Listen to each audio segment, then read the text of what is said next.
Hello friends, a very good morning to everyone. तो आज पहली बार फर्स्ट टाइम आप मुझे देख रहे हो। मेरा जो ब्लॉग स्टार्ट हो रहा है वो किचन से हो रहा है, क्योंकि आज मंडे है और आज से ना बेटे का जो न्यू सेशन है वो स्टार्ट हो रहा है उनके स्कूल का। तो आज वो 5th स्टैंडर्ड में आ चुका है। वैसे तो 1 मंथ पहले ही आ चुका था, मतलब 2 मंथ पहले जब एग्ज़ाम हुए तो उसके जस्ट बाद ही, क्योंकि इनके स्कूल में ना मेरे ख्याल से नॉर्मली सब स्कूलों में ऐसे ही होता है, एग्ज़ाम के बाद भी स्कूल चलता है, वन मंथ चलता है और उसके बाद वो समर वेकेशन देते हैं, जिससे बच्चे कुछ इंट्रोड्यूस हो जाए, उनको हार्ड नहीं लगे मतलब नए सेशन के लिए। तो वही है, मैंने बताया था ना बहुत ज़्यादा हरी में रहती हूँ, तो रात को जो सब्ज़ी काट के रखी थी तो ये मेरी हेल्प हो जाती है कि तुरंत मैं सब्ज़ी चढ़ा देती हूँ और उसके बाद फिर खाना वाना बना के फिर हम जा रहे हैं स्कूल के लिए। तो अभी ना 8:10 हो रहे हैं, हम घर से निकलते हैं 8:10 को और उनकी स्कूल जो बस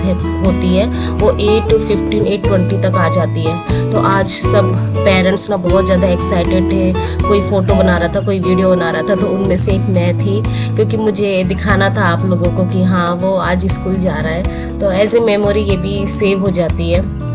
तो आप खुद ही देख सकते हो कितनी धूप हो रही है, ऐसा लग रहा है दोपहर के 12 बज रहे हैं। तो ये मतलब वॉकिंग डिस्टेंस में ही होता हमारी सोसाइटी से, मतलब हमारी बिल्डिंग से जैसे ही हम नीचे उतरते हैं तो बस 5 मिनट हमको चलना पड़ता है और वो स्टॉपेज आ जाता है, सोसाइटी के अंदर ही बस आती है।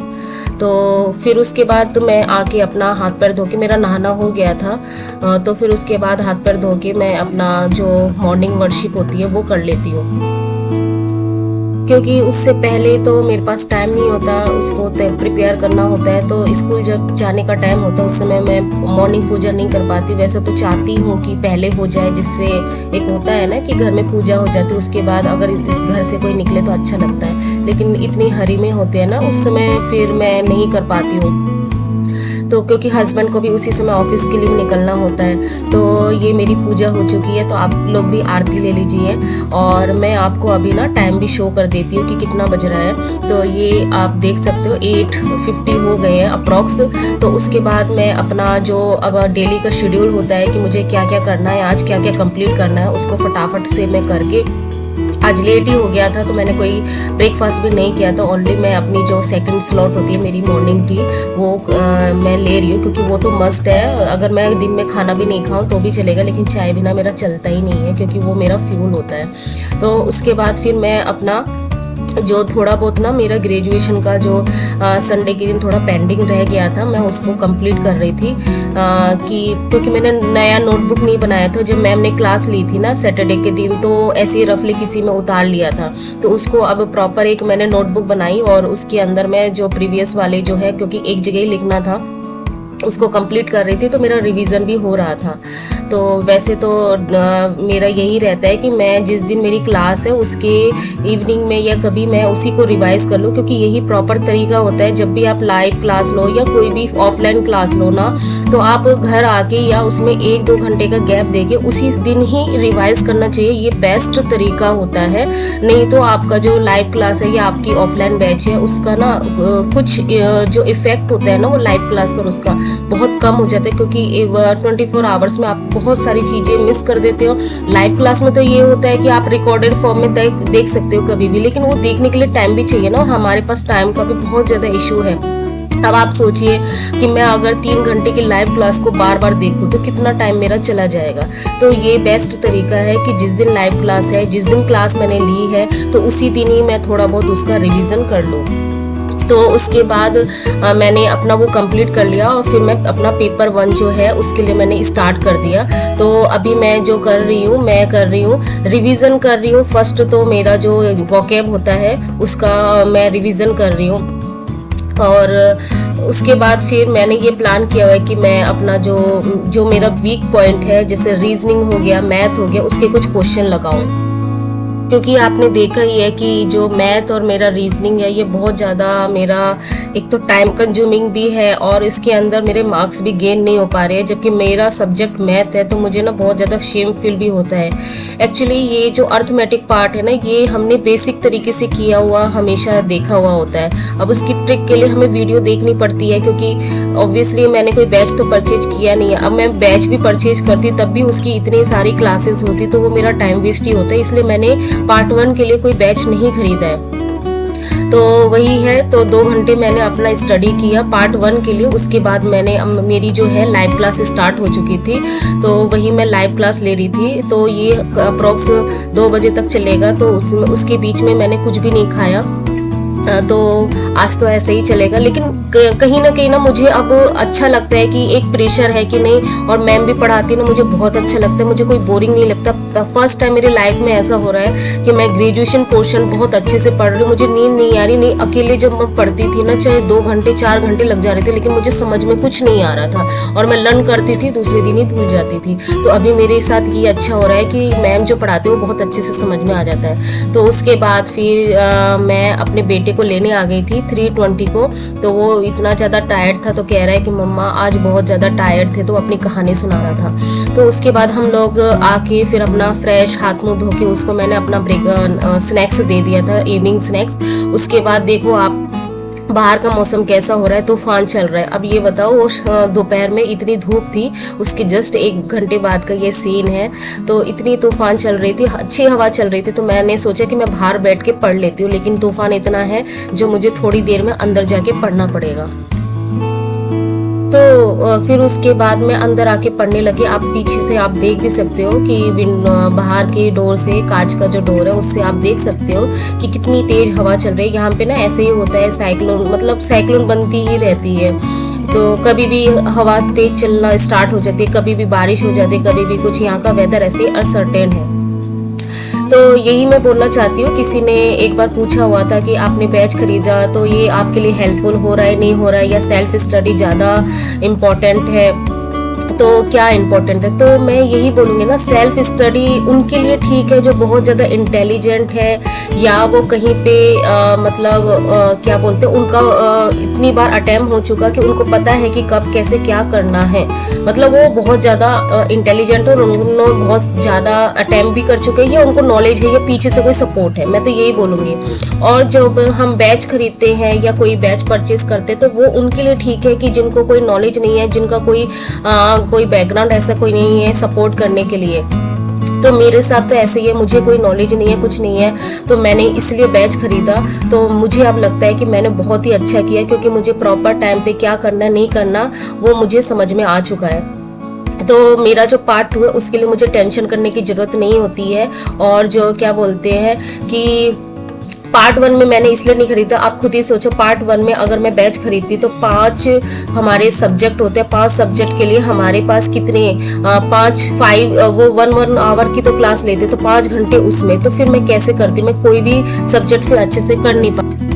तो इसलिए मैंने पार्ट 1 के लिए बैच नहीं खरीदा। और पार्ट 1 में बेसिकली ना सेल्फ स्टडी बेस्ट रहती है, क्योंकि जितने भी जो भी टॉपर है उन्होंने यही बोला है कि आप अगर PYQ करते हो, क्योंकि DTPSB के इतने सारे एग्जाम होते हैं, TCS लेता है SSC की, आप उनके कर लो तो आपका जो है पार्ट 1 ऑब्वियसली क्लियर हो जाता है। 7:30 की स्टडी हुई है, क्योंकि मैं 10 बजे तक ही मैंने स्टडी किया। उसके बाद ना मैं एनालिसिस कर रही थी। एक्चुअली हुआ क्या, आज जो डेट शीट आ गई है DTPSB की, डेट शीट आ गई है DTPSB की, जुलाई में जो एग्ज़ाम होने वाले हैं। तो इससे क्या अलर्टनेस आ गई है अब कि हमारा एग्ज़ाम अगस्त में कभी भी हो सकता है। तो उसकी वजह से ना मुझे एनालिसिस करना था, और मेरा जो है 90 डेज़ चैलेंज का 30 डेज़ हो चुके थे कल ही।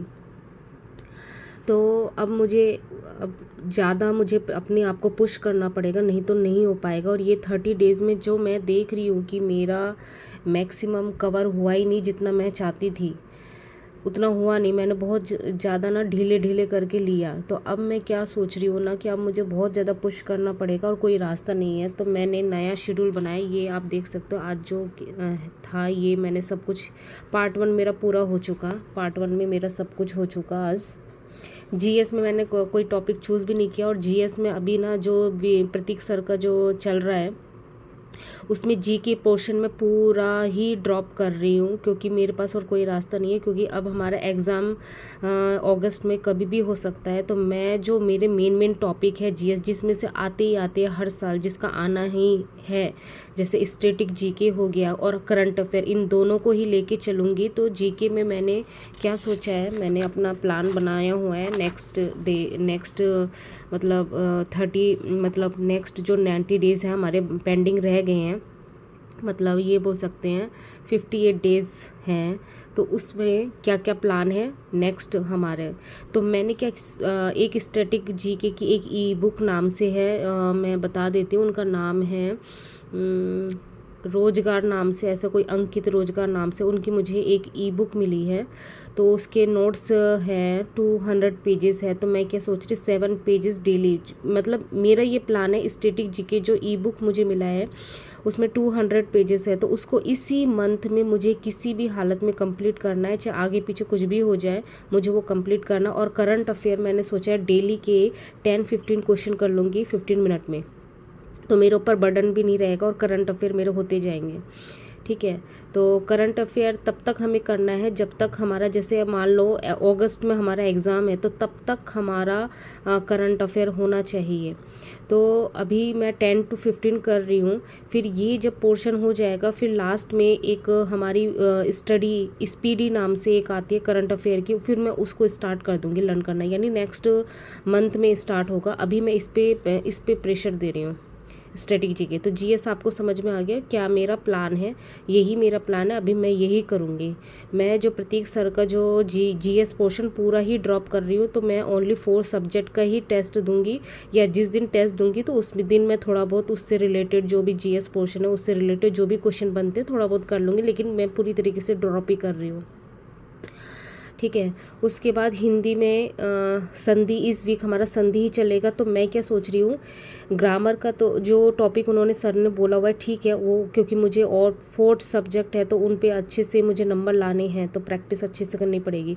तो संधि उसमें दिया हुआ है इस वीक में, तो संधि तो ठीक है, और पुराने जो मेरे जो टॉपिक है उनको भी मैं रिविज़न करती हुई रहूँगी। तो कल मैं सोच रही मुहावरे लोकोक्ति ज़्यादा से ज़्यादा है वो रिविज़न कर लूँ, जिससे नेक्स्ट हर दिन एक टॉपिक में जोड़ती हुई जाऊंगी। जैसे नेक्स्ट इसके बाद मैं 1 वर्ड कर लूँगी, हिंदी वाले जो 1 वर्ड होते हैं अभी, क्योंकि ये सारे हो चुके हैं ना, तो ये रिवीजन में चलते रहेंगे तो सही रहेगा। मैं क्वेश्चन प्रैक्टिस करूँगी, ठीक है, ये नहीं कि अल्फ़ाबेट सीरीज़ है तो इजी होगा नहीं छोड़ देते हैं, नहीं, क्योंकि वो ऐसे ऐसे क्वेश्चन बन रहे हैं ना, जो जितने ज़्यादा हम क्वेश्चन करेंगे अपना दिमाग ना वैसे ही वर्क करने लगेगा, अपने आप से ही वो रूल बनाने लगेगा, वैसे ही कैप्चर करने लगेगा। तो जितने क्वेश्चन हम करेंगे उतनी ही ज़्यादा हमें प्रॉफिट होगा।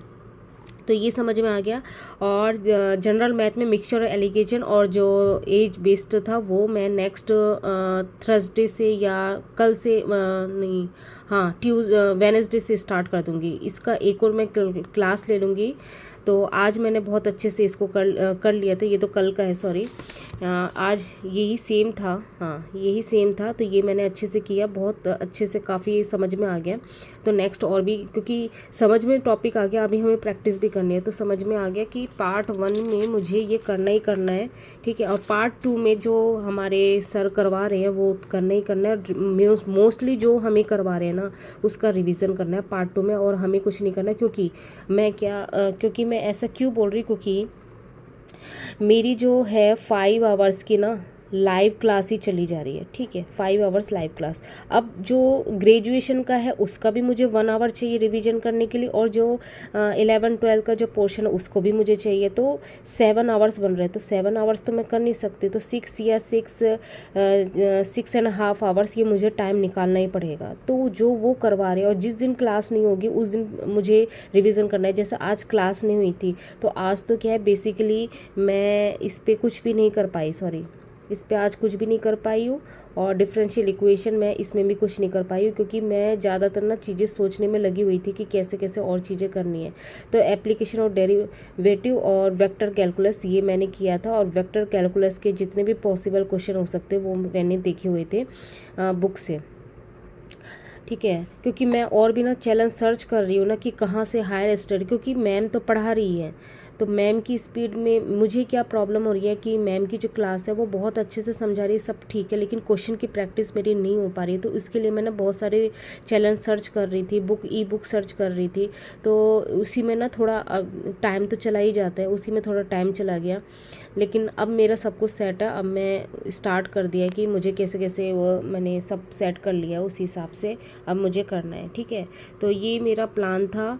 30 डेज़ में मैंने ये देखा कि मेरा मोस्ट ऑफ द पार्ट बहुत ही ज़्यादा पेंडिंग है। पार्ट 2 तो आपको पता ही है, 20 सेशन में हमें पता चल गया था कि सिलेबस पूरा चेंज है, तो पार्ट 2 की हम क्या ही बोलें, कुछ नहीं बोल सकते। बस यही है, जो भी पढ़ा उसका रिवीजन करना है मैथ में, और कुछ नहीं कर सकते।